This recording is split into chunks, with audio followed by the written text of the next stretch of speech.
Hello students, स्वागत है आप सबका आज की इस वीडियो में। आज की इस वीडियो में हम बात करेंगे जॉन स्टुअर्ट मिल के उपयोगितावाद के बारे में। आप सब जानते हैं कि मिल ने राजनीतिक शिक्षा बेंथम से ही पाई थी और मिल ने अपना चिंतन एक उपयोगितावादी के रूप में प्रारंभ किया, लेकिन वो अधिक समय तक उपयोगितावाद का समर्थक न रह सका और उसने इसमें कुछ सुधार कर दिए, कुछ संशोधन कर दिए। और ये संशोधन करने का कारण ये था कि कुछ विद्वान इसे केवल भौतिक सुखवाद का दर्शन मानते थे। तो मिल ने ये सिद्ध करने का प्रयास किया कि उपयोगितावाद केवल भौतिक सुखवाद नहीं है। उसने कुछ सुखों को उच्च कोटि का और कुछ को निम्न कोटि का बताया। इससे जो उपयोगितावाद था उसका स्वरूप ही बदल गया, उसका जो मूल ढांचा था वो कमजोर हो गया और उसका जो क्षेत्र है उसको नवीनता उसने प्रदान की। मिल ने अपनी पुस्तक उपयोगितावाद में, जिसको हम यूटिलिटेरियनिज्म कहते हैं, उसमें अपने संशोधित विचार हैं वो प्रस्तुत किए। इसमें वो सुखों में गुणात्मक अंतर की विवेचना करता है। मिल का कहना है कि कुछ सुख दूसरे सुखों से श्रेष्ठ होते हैं, इसलिए विशिष्ट प्रकार के सुखों की दूसरे सुखों की अपेक्षा इच्छा करना उचित होता है। वो केवल भौतिक सुखों की ही बात नहीं करता, वो नैतिक सुखों की भी बात करता है। मिल का कहना था कि मात्रा के साथ साथ गुणों पर भी विचार किया जाना चाहिए। यदि केवल मात्रा को ही सुखों के मूल्यांकन का आधार माना जाए तो ये केवल निरी मूर्खता होगी। इस प्रकार हम देखते हैं कि मिल ने बेंथम के उपयोगितावाद में संशोधन कर दिया, जिससे उसका पूरा जो मूल दर्शन है वही परिवर्तित हो गया। अब हम देखते हैं कि मिल ने बेंथम की किन किन जो उपयोगितावाद का सिद्धांत था उसमें कहाँ कहाँ परिवर्तन किए, कहाँ कहाँ संशोधन किए। तो पहला जो संशोधन है वो है कि बेंथम सुखों में मात्रात्मक भेद मानता था, किंतु मिल उनमें गुणात्मक अंतर भी मानता है। बेंथम का कहना था कि सब सुख समान होते हैं, खेलने में उतना ही आनंद आता है जितना कि कविता पढ़ने में। मिल ने इसका प्रतिवाद करते हुए कहा कि सुख में केवल मात्रा का ही नहीं बल्कि गुण का भी भेद होता है।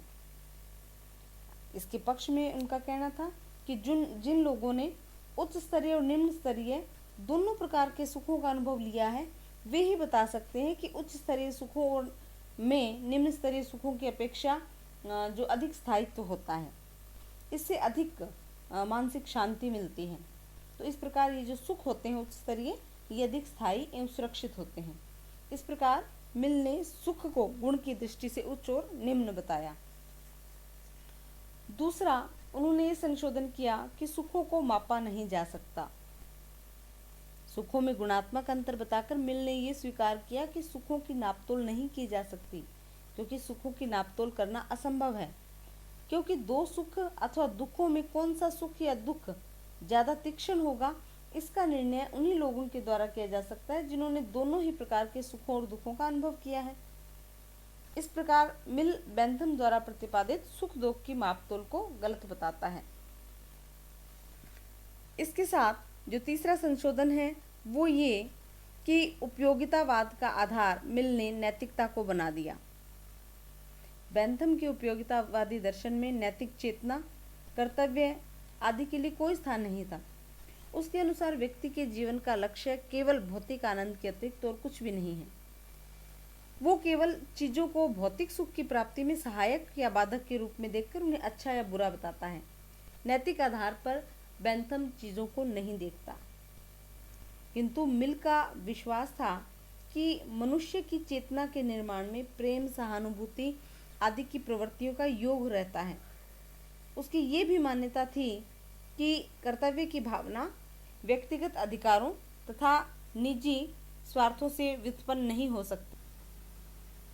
मिल का कहना था कि दूसरों के साथ ऐसा व्यवहार करो जैसा कि तुम स्वयं के साथ चाहते हो।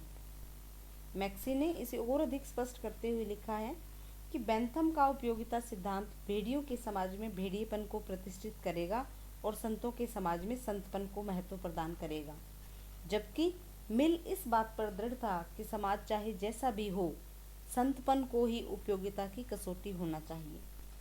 इस प्रकार उन्होंने उपयोगितावाद का आधार नैतिकता को बनाया।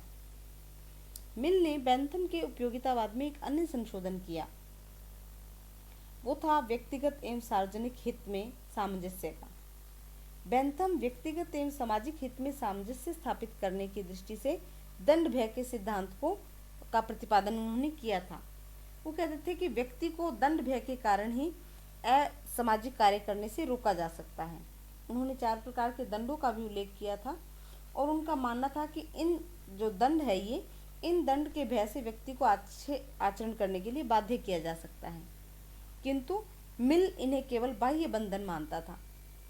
मिल का कहना था कि आंतरिक दंड भय है जिसे वो अंतःकरण के नाम से संबोधित करता है कि अंतःकरण के माध्यम से ही जो व्यक्ति है उसको बुरे काम करने से रोका जा सकता है, असामाजिक कार्य करने से रोका जा सकता है। इसके साथ ही बेंथम और मिल के बीच जो अंतर है वो है स्वतंत्रता संबंधी धारणा का। बेंथम के स्वतंत्रता संबंधी सिद्धांत को भी मिल ने संशोधित कर दिया। बेंथम के अनुसार जो स्वतंत्रता होती है वो सुरक्षा से अधिक महत्वपूर्ण नहीं है। बेंथम कहता है कि स्वतंत्रता उपयोगिता की अनुगामिनी है, परंतु मिल ने कहा कि स्वतंत्रता का अपना महत्व होता है और वो अपने आप में एक साध्य है, वो उपयोगिता की जो साधन नहीं है। इस प्रकार स्वतंत्रता संबंधी धारणा में भी हम अंतर देखते हैं। संपत्ति के अधिकार के संबंध में भी दोनों के मतों में भिन्नता है। बेंथम राज्य को कानूनी रूप से एक उच्च संस्था मानता था, लेकिन फिर भी व्यक्ति के संपत्ति के अधिकार को महत्व देता था और आर्थिक क्षेत्र में राज्य के हस्तक्षेप का समर्थन नहीं करता।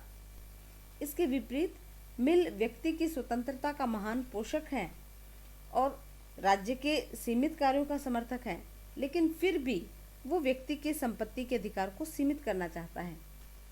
मिल का कहना है कि आर्थिक क्षेत्र में मजदूर, बच्चों व स्त्रियों के कल्याण के लिए राज्य को जो आवश्यक कानून बनाना चाहिए, उनको संरक्षण प्रदान करना चाहिए और जो राज्य का हस्तक्षेप है वो इन मामलों में आवश्यक है। तो इस प्रकार हम देखते हैं कि जो मिल है वो यहाँ समाजवादियों के समान इसका समर्थन करता है, राज्य के आर्थिक क्षेत्र में हस्तक्षेप का। एबेस्टीन तो कहते हैं कि मिल ने अपने जीवन का प्रारंभ उपयोगितावादी के रूप में किया और उसका अंत समाजवाद के रूप में हुआ। इस प्रकार हम कह सकते हैं कि मिल ने उपयोगितावाद की आधारशिला ही बदल दी और उसे नैतिक आवरण में रखकर एक नया रूप प्रदान कर दिया। उन्होंने जो उपयोगितावाद को नवीन रूप प्रदान किया है वो काफ़ी आकर्षक एवं प्रभावशाली है। मिल के हाथों में व्यक्ति केवल अपना सुख चाहने वाला नहीं रह गया, बल्कि वह दूसरों का सुख चाहने वाला एक नैतिक प्राणी बन गया है। इस प्रकार हम देखते हैं कि उपयोगितावाद को संवारते संवारते उसने अनजाने में ही उपयोगितावाद को एक नया रूप प्रदान कर दिया, जो कि बेंथम की मूल कल्पना से बिल्कुल भिन्न था। तो बच्चों, ये था मिल द्वारा बेंथम के उपयोगितावाद में किए गए संशोधन, या हम कह सकते हैं मिल का उपयोगितावाद। तो मिलते हैं नेक्स्ट वीडियो में, तब तक के लिए थैंक यू, धन्यवाद।